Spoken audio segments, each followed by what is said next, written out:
ആണ്. ഇത് ഞാൻ എണ്ണ ഒഴിച്ച് കടുക് വറുത്തിട്ട് ഇഞ്ചിയും വെളുത്തുള്ളിയും ചതച്ച് ഇതിനകത്തിട്ട് അത് മൂത്തപ്പം ഞാൻ മഞ്ഞൾപ്പൊടി, മുളക് പൊടി, മല്ലിപ്പൊടി, ഉലുവാപ്പൊടി ഇത്രയിട്ട് ഇതിനകത്തിട്ട് മൂപ്പിച്ച് ഇളക്കി എടുത്തിട്ട് ആവശ്യത്തിന് വെള്ളവും ഒഴിച്ച് ഉപ്പും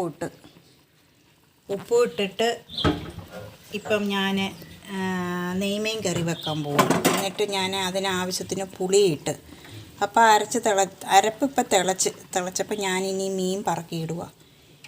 മീൻ പറക്കിയിട്ട് ഇത് വേവിക്കും. അപ്പോൾ ഇതിനകത്ത് ചേർത്ത കൂട്ടൊക്കെ ഞാൻ പറഞ്ഞല്ലോ. ഇങ്ങനെ വെച്ചാൽ നല്ല നെയ്മീൻ കറി ഉണ്ടാക്കും.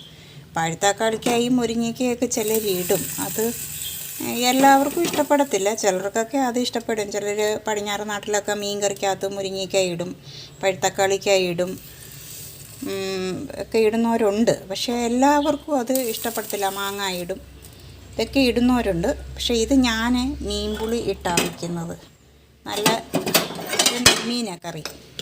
ഇതിനെയും ഇപ്പം ഞാൻ തിളച്ചപ്പം കഷ്ണം പറക്കിയിട്ട് ഇനി ഇത് വെന്ത് കഴിയുമ്പം മീൻ കറി റെഡി.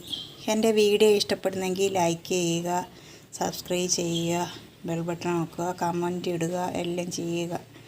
Okay, thank you.